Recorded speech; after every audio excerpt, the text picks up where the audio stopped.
오늘 말씀은 요한복음 12장 1절로 11절까지의 말씀입니다. 요한복음 12장 1절로 11절까지의 말씀 한 목소리로 합독하십니다. 6월절 엿새 전에 예수께서 베다니에 이르시니 이곳은 예수께서 죽은 자 가운데서 살리신 나사로가 있는 곳이라. 거기서 예수를 위하여 잔치할세 마르다는 일을 하고 나사로는 예수와 함께 앉은 자 중에 있더라. 마리아는 지극히 비싼 향유 곧 순전한 나드 한 근을 가져다가 예수의 발에 붓고 자기 머리털로 그의 발을 닦으니 향유 냄새가 집에 가득하더라. 제자 중 하나로서 예수를 잡아줄 가롯 유다가 말하되 이 향유를 어찌하여 300데나리온에 팔아 가난한 자들에게 주지 아니하였느냐 하니 이렇게 말함은 가난한 자들을 생각함이 아니요 그는 도둑이라 돈꾀를 맞고 거기 넣는 것을 훔쳐가미러라. 예수께서 이르시되 그를 가만히 두어 나의 장래할 날을 위하여 그것을 간직하게 하라. 가난한 자들은 항상 너희와 함께 있거니와 나는 항상 있지 아니하리라 하시니라. 유대인의 큰 무리가 예수께서 여기 계신 줄을 알고 오니 이는 예수만 보기 위함이 아니요 죽은 자 가운데서 살리신 나사로도 보려 함이로라. 대제사장들이 나사로까지 죽이려고 모의하니 나사로 때문에 많은 유대인이 가서 예수를 믿음이로라. 아멘. 이는 살아계신 하나님의 말씀입니다. 오늘 저는 영광을 드림으로 영광이 되는 삶이라는 제목으로 함께 은혜를 나누려고 합니다. 이제 어제 말씀에서 예수님께서 돌을 옮겨 놓고 또 나사로의 몸에 쌓인 그 배옷과 수건을 풀어놓아 다니게 하라. 주님이 말씀하셨습니다. 우리가 주님을 아는 것, 믿는 것 어쩌면 쉬울 수 있습니다. 그러나 우리가 믿은 후에 그것이 내 삶의 실제가 되어 하나님의 영광을 보는 데까지 가려면 그 안에 우리의 순종과 또 우리의 행함이 있어야 할 줄 믿습니다. 그것은 바로 나사로에게는 죽음을 통과하는 일이었습니다. 내 자아가 죽어야 하는 거기 때문에 때로는 하나님이 죽음 같은 내가 내려놓을 수 없는 것까지도 하나님 말씀하실 때 우리가 순종함으로 영광을 보는 저와 여러분 되시면 좋겠습니다. 오늘은 이제 그 일 후에 나사로가 살아난 후에 잔치가 열립니다. 거기서 예수를 위하여 2절에 보니까 누구를 위한 잔치냐 2절에 예수를 위하여 잔치할세 했습니다. 다른 성경에 보면은 문둥병자 시몬의 집에서 잔치가 열렸다고도 되어 있습니다. 이제 이 잔치의 주인공은 예수님이에요. 예수님을 위하여 잔치할세 마르다는 일을 하고 나사로는 예수와 함께 앉은 자 중에 있더라. 죽었다가 살아난 나사로도 잔치의 주인공이 되어서 예수님과 함께 앉아 있습니다. 그런데 마르다는 무엇을 한다고 되어 있느냐? 일을 한다 되어 있습니다. 마르다는 늘 주님과의 관계 가운데 그는 섬기는 일을 합니다. 그래서 마르다 served 그랬어요. 그러니까 무슨 주님을 섬기는 일, 주 옆에서 수종드는 일, 주님을 섬기는 일, 그 일도 귀한 일인 줄 믿습니다. 참된 봉사는 주님의 일을 섬기는 일입니다. 고린도전서 15장 58절 말씀 한번 보시겠습니다. 고린도전서 15장 58절. 그러므로 내 사랑하는 형제들아, 견실하며 흔들리지 말고 항상 주의 일에 더욱 힘쓰는 자들이 되라. 이는 너희 수고가 주 안에서 헛되지 않은 줄 알미라 그랬습니다. 그러니까 우리가 항상 주의 일, 나의 일이 아닌 어떤 것이 주의 일인가. 그런데 그 주의 일은 나의 삶과 동떨어진 것이 아니요, 나의 일상 매일의 삶과 연결되어 주의 일을 이루는 줄 믿습니다. 오늘 이제 보니까 이때 3절, 마리아가 지극히 비싼 향유 그 순전한 나드 한 그릇을 가져다가 예수의 발에 붓고 자기 머리털로 그 발을 닦으니 향유 냄새가 집에 가득하더라 했습니다. 오늘 이제 이 마리아의 행동을 보면서 마리아는 왜 이런 행동을 했을까? 그리고 주님은 마리아의 행동을 보면서 나의 장래할 날을 위하여 그것을 하고 있다 이야기했는데, 정말 마리아는 예수님의 장래를 위하여 준비한 것일까? 그렇다면 아무도 모르는 그 예수님의 장래를 준비하는 일을 마리아는 어떻게 알았을까? 한번 묵상해 보았습니다. 마리아는 예수님의 발 앞에 늘 앉아서 말씀 듣는 것을 마리아는 좋아했습니다.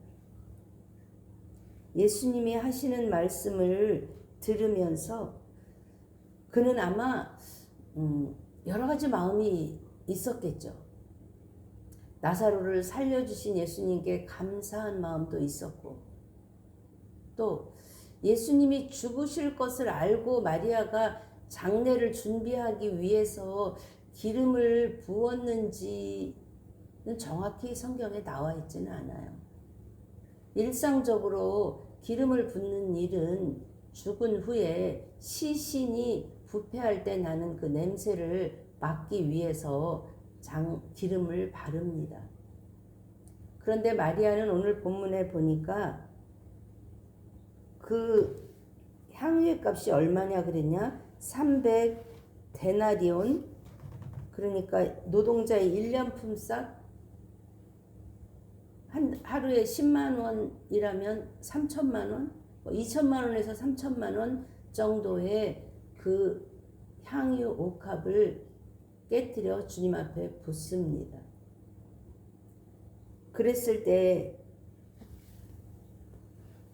예수님의 발에 붓고 머리털로 발을 닦으니 그랬어요.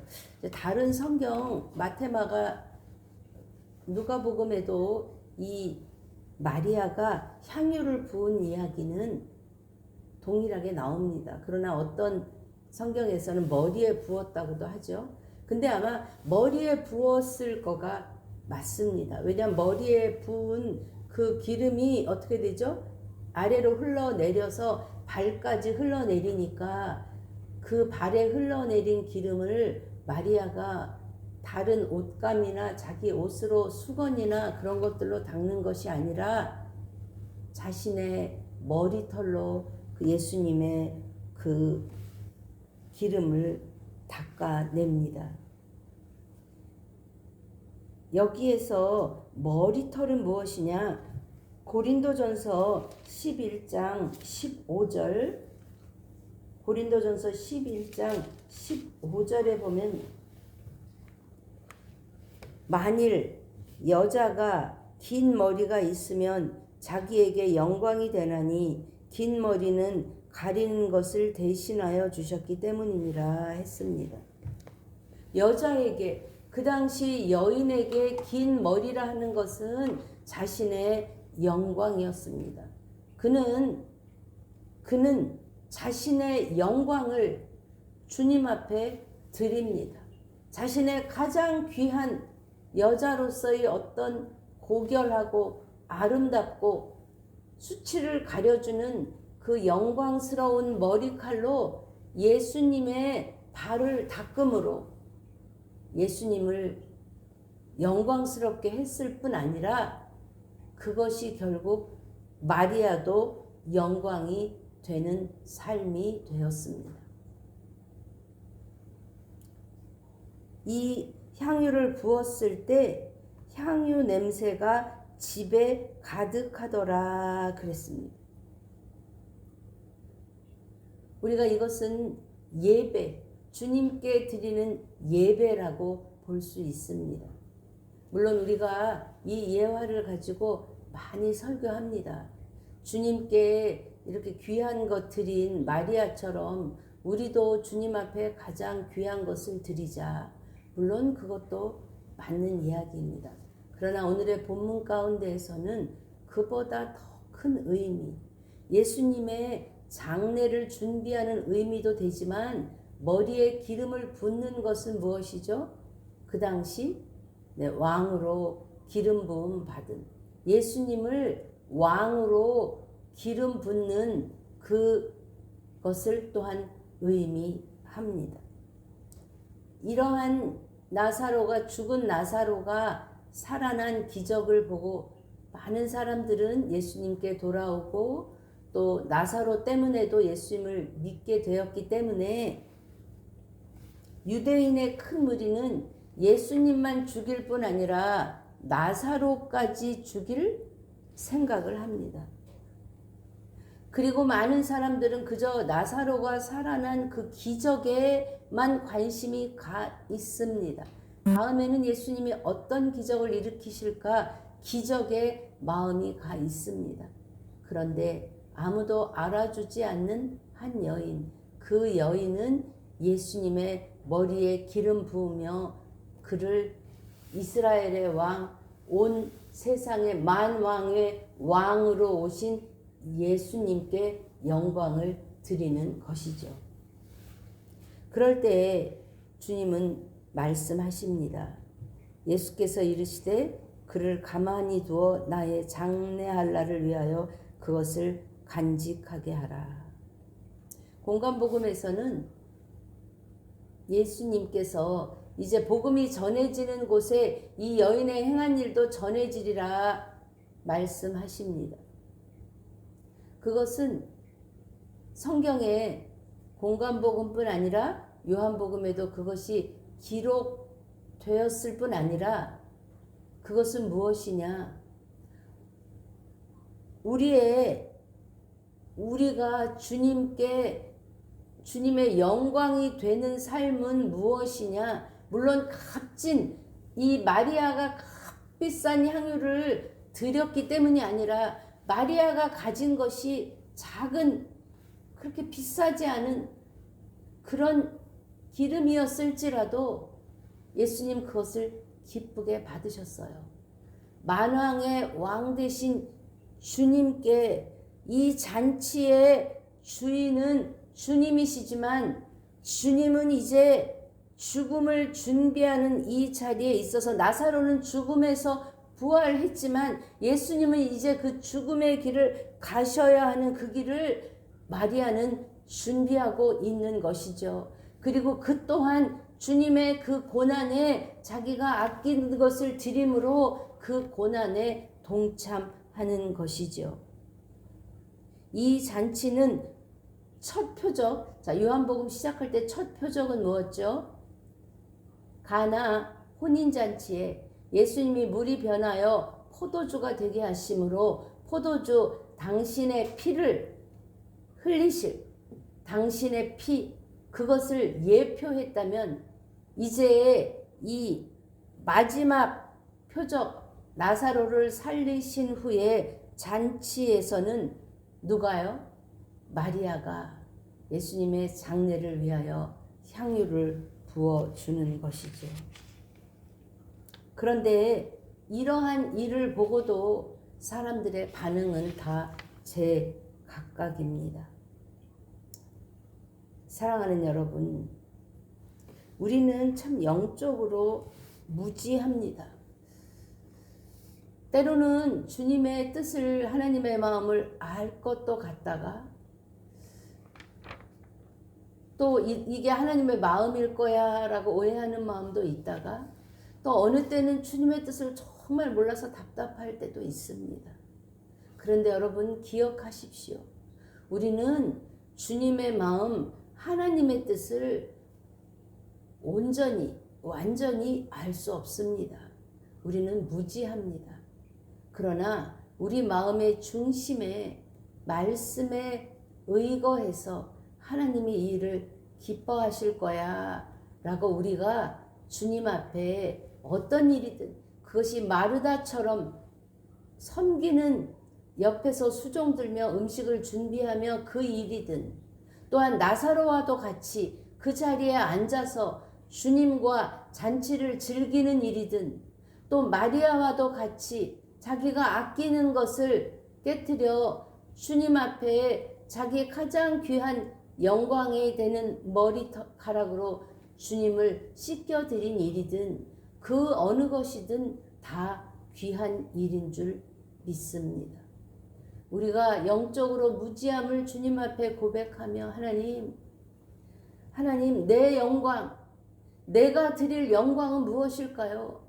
그것이 때때로 자존심일 수 있고 때때로 높아진 마음일 수 있고 때때로 내가 세상에서 얻은 어떤 지위와 권력이나 명성일 수 있고 사람마다 다 다를 것입니다. 그러나 그것을 내가 자진하여 기쁨으로 내가 이것을 내려놓는 것이 하나님이 기뻐하시고 내 안에 하나님의 영광이 드러날 뿐 아니라 하나님께도 영광이 될 것으로 믿음으로 주님 앞에 내려놓는다면 여러분 마리아가 어떻게 됐죠? 그 예수님께 부은 향유 옥합, 그 귀한 향유가 예수님의 머리와 몸과 발에만 부어졌을 뿐 아니라 그녀가 그것을 닦음으로 그녀에게도 그 향기가 났습니다. 그녀에게도 영광이 되었습니다. 사랑하는 여러분, 오늘 하루 말씀을 묵상하며 또 나에게 또 주님께 물어봅시다. 내가 깨트려야 될 옥합은 무엇인가? 내가 내려놓아야 할 것은 무엇인가? 주님 앞에, 사람이 아닌 주님 앞에 내 영광을, 내가 영광이라 여겼던 것을 하나님 앞에 내려놓음으로 주님의 영광, 주님의 기쁨이 되는 우리의 삶에 되기를 주님의 이름으로 축복합니다. 아멘.